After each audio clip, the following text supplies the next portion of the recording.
tudo começou com pequenas mudanças. Pedro sempre foi um homem atencioso, presente, aquele tipo de marido que apesar de não ser perfeito fazia questão de me perguntar como foi o meu dia ou de se preocupar quando eu estava cansada. Mas nas últimas semanas, ele havia se tornado distante. E não foi uma mudança brusca, daquelas que te fazem acordar num susto. Não. A distância veio aos poucos, como uma sombra que se alonga com o pôr do sol.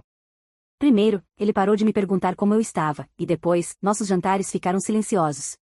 À noite, ao invés de deitar-se ao meu lado, passava horas no celular, distraído. Eu tentei não me preocupar.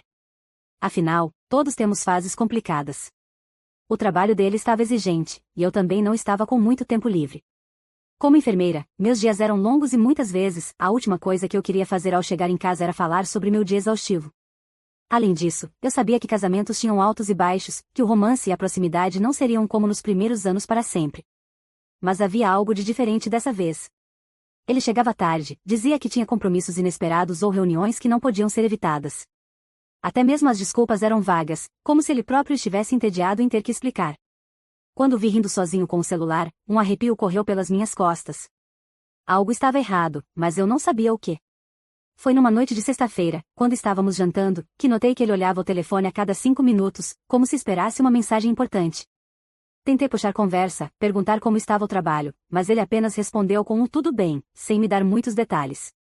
O silêncio se instalou entre nós, um silêncio desconfortável, pesado. Eu me perguntava se estava exagerando, se era apenas a minha mente me pregando peças. Mas a sensação de que havia algo mais, algo que ele estava escondendo, crescia dentro de mim. Talvez fosse cansaço da minha parte, ou talvez, não. Algo dentro de mim sabia que não era só isso. A verdade, quando vem, chega sem pedir licença. Naquela noite, depois de ver Pedro passar o jantar inteiro distraído com o celular, resolvi seguir meu instinto e esperei ele ir tomar banho. Quando ouvi a água do chuveiro, o que deveria ter sido um momento de hesitação se tornou uma necessidade. Olhei para o telefone que ele havia deixado no sofá. Minhas mãos tremiam, mas abri o aparelho, sabendo que estava invadindo sua privacidade. Eu não queria ser essa pessoa. Mas, naquele momento, eu precisava saber. E então, eu vi. Era uma mensagem simples: já estou com saudade. Quando vamos nos ver de novo? Meus olhos leram aquelas palavras várias vezes, como se minha mente estivesse tentando processar o que elas significavam. O nome que aparecia na mensagem não me era familiar. O coração acelerou, as palmas das mãos suavam e, por um segundo, pensei que fosse desmaiar ali, naquele instante. Quis acreditar que era apenas uma amiga, alguém com quem ele trabalhava, mas a forma como a mensagem foi escrita, a intimidade nela, destruiu qualquer esperança de que fosse algo inocente. Pedro saiu do banheiro poucos minutos depois, sem perceber o que havia acontecido, ainda alheio ao furacão que se formava dentro de mim. Ele sorriu, mas agora aquele sorriso, que um dia fora reconfortante, parecia falso, forçado. Eu não disse nada. Não naquela hora. Guardei o celular no lugar e fui dormir com uma montanha de perguntas pesando sobre meu peito. Será que fui eu? Será que eu falhei como esposa? No dia seguinte, durante o café da manhã, senti que não podia mais esperar. A incerteza me corroía, a dor me sufocava. Pedro, precisamos conversar, disse, minha voz tensa, controlando a avalanche de emoções.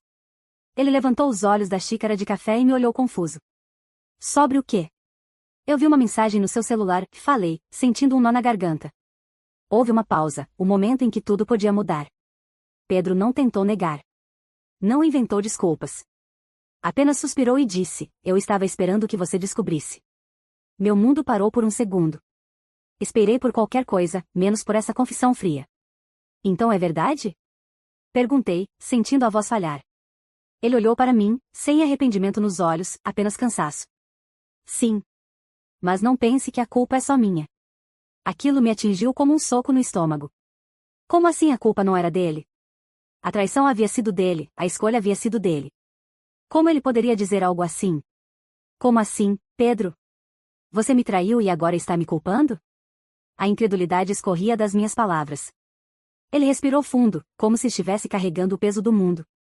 Você nunca está presente. Está sempre ocupada com o trabalho, sempre cansada. Eu me sinto, sozinho. E não dá para viver assim. As palavras dele me atingiram como um golpe cruel. A traição já doía por si só, mas ouvi-lo dizer que a culpa era minha, que eu não tinha feito o suficiente para manter nosso casamento, era como sal numa ferida aberta. Eu fiquei ali, em choque. Ele me culpava, sem hesitar, por algo que eu não podia controlar. Naquele momento, tudo que eu conseguia sentir era a dor crescente de ser culpada por algo que não fiz. Eu me virei e fui embora, sem dizer mais nada, sentindo meu mundo ruir. Eu passei os dias seguintes em uma espécie de torpor. Era como se a confissão de Pedro tivesse arrancado algo de dentro de mim, e agora eu vagava pelo nosso apartamento sentindo apenas o vazio. As palavras dele ecoavam em minha mente repetidamente: "Você nunca está presente, eu me sinto sozinho." Comecei a me perguntar se ele tinha razão. Eu trabalhava muito, às vezes mais do que o necessário. E sim, eu chegava em casa exausta, muitas vezes incapaz de dar a ele a atenção que ele talvez precisasse.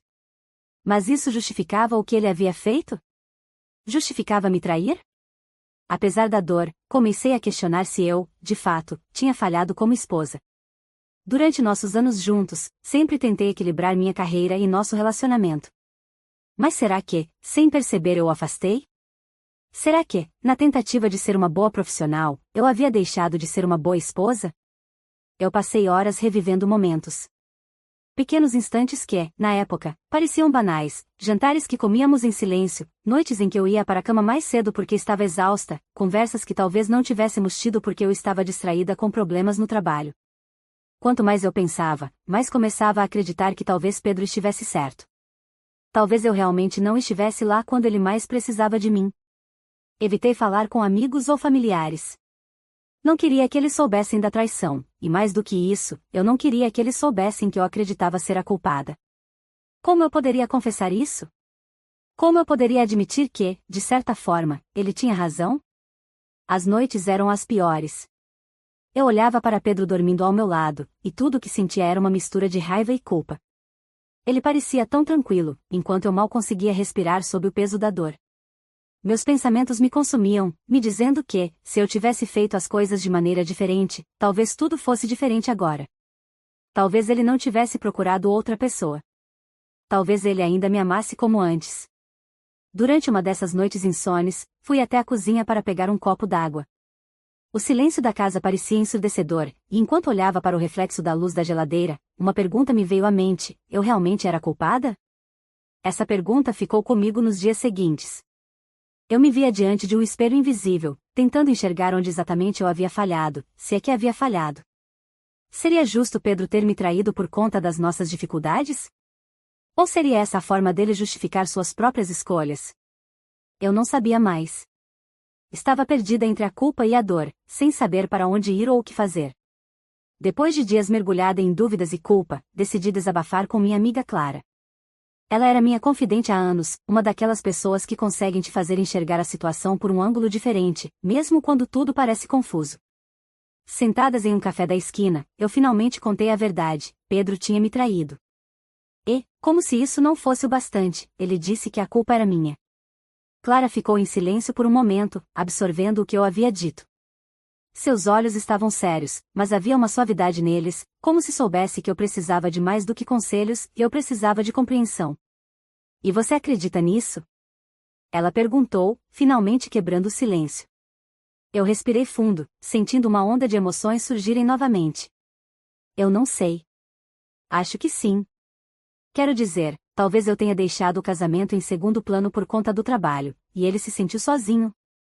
Ela balançou a cabeça, interrompendo minhas palavras com um gesto gentil. Claro, mas isso não justifica uma traição. Ninguém é perfeito. Todo relacionamento passa por fases difíceis, mas a escolha de trair, isso é dele, não sua. Você está colocando a culpa em si mesma porque é mais fácil acreditar nisso do que encarar o fato de que ele falhou com você. As palavras dela ecoaram em mim. Eu sempre confiava no que Clara dizia, mas era difícil absorver aquilo. Parecia mais simples aceitar a culpa e buscar formas de me consertar, ao invés de admitir que Pedro tinha escolhido me trair independentemente do que eu tivesse feito ou deixado de fazer. Os dias seguintes me fizeram refletir ainda mais. Revi cada detalhe do nosso relacionamento e percebi que, por mais que eu me dedicasse ao meu trabalho, eu nunca deixei de me preocupar com Pedro. Eu estava presente, mesmo que cansada. Era eu quem fazia o esforço de manter nossa rotina funcionando, de tentar puxar conversa quando ele se afastava. Eu tentei, e de alguma forma, isso me trouxe um pouco de alívio. Foi então que algo dentro de mim começou a mudar. Um pensamento foi ganhando força: a traição de Pedro não era minha responsabilidade. Ele tinha feito essa escolha por razões dele, e tentar justificar suas ações culpando-me não fazia sentido. Ele usava minha dedicação ao trabalho como desculpa, mas isso não explicava porque ele não veio falar comigo antes, não explicou porque ele não tentou resolver as coisas em vez de fugir para outra pessoa. Eu me olhei no espelho uma noite, e pela primeira vez em semanas, vi um reflexo diferente. O peso da culpa começou a se dissipar, e no lugar surgiu uma sensação de raiva e determinação. Eu não podia continuar vivendo assim, com o peso de uma responsabilidade que não era minha para carregar. Naquela noite, tomei uma decisão: iria confrontá-lo de novo, desta vez de cabeça erguida, sem o peso da culpa sobre meus ombros. Na noite em que decidi confrontar Pedro novamente, eu me senti diferente. Havia uma nova clareza em mim, uma firmeza que eu não havia sentido desde o início de tudo. Eu sabia que precisava enfrentar a situação de cabeça erguida e deixar claro que não aceitaria mais ser culpada por algo que ele havia decidido fazer.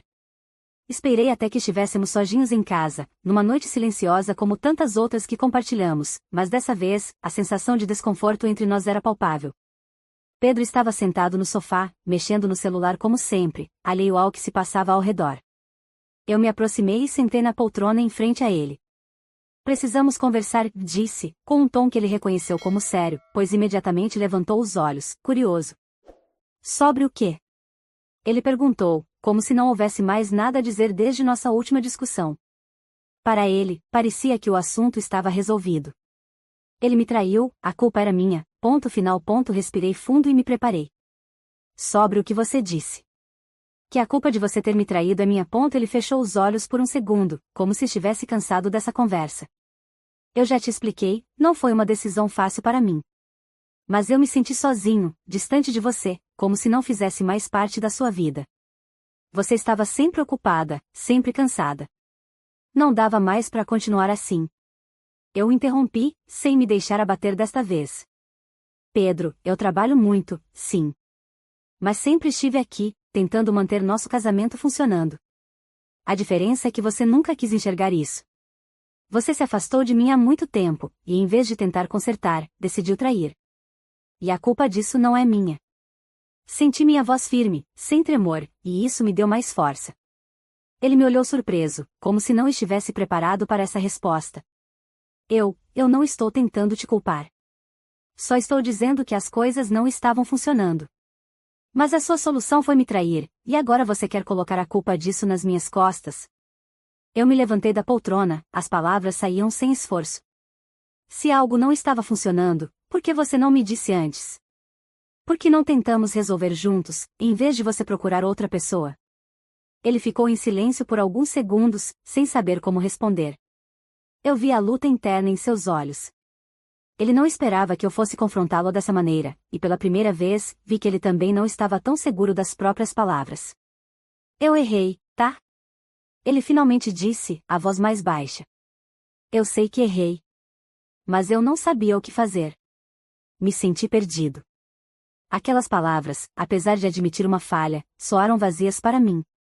Ele havia tomado uma decisão e agora estava arrependido, mas o arrependimento não era o suficiente. Não para mim.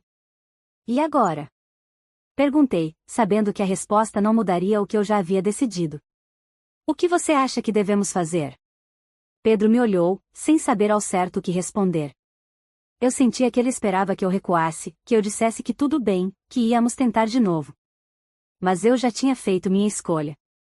Eu vou embora, Pedro, disse, sentindo uma estranha calma me invadir. Não posso continuar num relacionamento onde a confiança foi quebrada dessa forma, e onde você tentou me fazer acreditar que a culpa era minha. Ele pareceu surpreso com a decisão, mas não discutiu. Talvez porque, no fundo, ele sabia que eu estava certa, ou talvez porque já tivesse se resignado à ideia de que não havia como consertar o que havia sido quebrado. Naquela noite, arrumei algumas roupas em uma mala e fui embora. Senti um misto de tristeza e alívio ao fechar a porta atrás de mim. Tristeza pelo fim de um relacionamento que um dia foi amoroso, mas alívio por saber que, finalmente, eu estava deixando para trás o peso de uma culpa que nunca foi minha. Deixar Pedro foi mais difícil do que eu imaginava. Não por ele, mas pelo significado daquilo. Eu estava fechando um capítulo da minha vida, encerrando uma história que imaginei que duraria para sempre. Mesmo sabendo que havia tomado a decisão certa, a ideia de começar de novo, sozinha, era assustadora. Passei as primeiras noites na casa de Clara. Ela foi um apoio inestimável, me oferecendo consolo sem fazer muitas perguntas, deixando que eu tivesse o tempo necessário para absorver tudo o que tinha acontecido. Os primeiros dias foram uma confusão de emoções, tristeza, raiva, alívio, e, de vez em quando, dúvidas. Não era fácil desligar 10 anos de casamento da noite para o dia. Eu ainda me pegava pensando nas coisas boas, nos momentos em que éramos felizes. Mas, então, a traição voltava à tona como um lembrete cruel de que aquelas memórias não eram mais o suficiente para apagar a dor. Clara insistiu para que eu tirasse alguns dias de folga do trabalho, e mesmo que isso fosse contra meu instinto de continuar ocupada, aceitei. Era hora de cuidar de mim, de me reconectar com quem eu era fora daquele casamento. Durante essas pausas, me dei conta de como havia me perdido ao longo dos anos. Eu estava sempre tão focada em manter tudo funcionando, o trabalho, a casa, o relacionamento, que mal sobrava tempo para mim.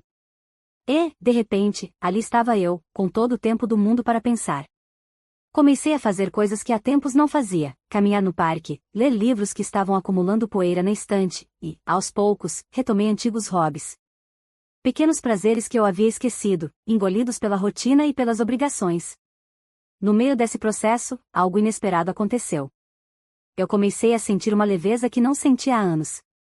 Estar longe de Pedro, longe daquela constante tensão, me deu uma nova perspectiva. A dor da traição ainda estava ali, claro, mas eu começava a perceber que o que eu mais temia, o medo de ficar sozinha, de começar do zero, não era tão assustador quanto parecia. Pelo contrário, era libertador. Eu não precisava mais viver tentando consertar algo que não funcionava, tentando me moldar às expectativas de alguém que não me valorizava. Uma tarde, enquanto caminhava pelo parque, percebi que estava sorrindo. Era um sorriso leve, quase imperceptível, mas era genuíno. Pela primeira vez em muito tempo, me senti bem na minha própria companhia. Foi ali que compreendi, eu estava me reencontrando, reconstruindo minha vida sem o peso de Pedro ou da culpa que ele tentou impor a mim. Decidi alugar um apartamento pequeno e simples, só para mim. Clara me ajudou com a mudança, e enquanto colocávamos as poucas caixas no novo lugar, ela sorriu, com um ar de cumplicidade. Esse é o começo de algo novo, disse ela, colocando uma caixa sobre o balcão da cozinha. Eu sabia que ela estava certa. Eu estava começando de novo, com cicatrizes, sim, mas com uma força que nunca imaginei que teria. Estar sozinha não era o fim, era o começo de uma nova jornada. Meses passaram desde que deixei Pedro. A cada dia que passava, a dor da traição ficava mais distante, como um eco que se desvanecia ao longe. Ainda havia momentos em que eu me lembrava do que aconteceu, mas, com o tempo, aquelas memórias deixaram de me causar a mesma dor aguda. Elas se tornaram parte de mim, sim, mas não definiam mais quem eu era. A mudança para o meu novo apartamento marcou o início de uma fase de descoberta. Pela primeira vez em anos, me permiti pensar apenas em mim, no que eu queria, no que me fazia feliz. A sensação de liberdade que isso trazia era poderosa. Eu me redescobri como pessoa, algo que parecia ter se perdido entre o papel de esposa, profissional e cuidadora. Pedro tentou me procurar algumas vezes. Ligou, mandou mensagens, pedindo para conversarmos, dizendo que queria uma chance de se redimir. No início, eu fiquei tentada a responder. Havia uma parte de mim que queria entender por que ele tinha feito o que fez, como as coisas chegaram àquele ponto. Mas, quanto mais eu pensava nisso, percebia que essa resposta já não importava mais. Uma tarde, enquanto estava no trabalho, recebi uma mensagem dele. Era longa, cheia de arrependimentos e promessas de mudança. Ele disse que me amava e que queria tentar novamente. Eu li cada palavra com atenção, sem deixar as emoções do passado me dominarem. Quando terminei de ler, senti uma estranha paz. Não respondi. Não porque ainda estivesse com raiva, mas porque sabia que nossa história havia terminado ali, e que qualquer tentativa de retorno só traria de volta os fantasmas que eu finalmente havia exorcizado. Minha vida agora era minha. Eu não precisava mais carregar o fardo de tentar ser perfeita para alguém que não valorizava meu esforço. Estava descobrindo que era suficiente sendo quem eu era, sem me moldar para caber nos desejos de outra pessoa. E, mais importante, percebi que eu não precisava do perdão de Pedro, nem de sua aprovação, para seguir em frente. O perdão que realmente importava era o meu próprio. Olhando para o futuro, me sinto diferente. Mais forte, mais segura, e, finalmente, livre. Não é fácil reconstruir a vida depois de uma traição. Leva tempo, requer paciência consigo mesma, mas é possível. Hoje, ao olhar para trás, vejo que aquela traição foi um ponto de ruptura, doloroso, sim, mas necessário. Ela me forçou a enxergar meu próprio valor e a deixar de lado um relacionamento que não me fazia bem. Agora, me sinto preparada para o que vier. Não preciso de garantias ou de certezas sobre o futuro.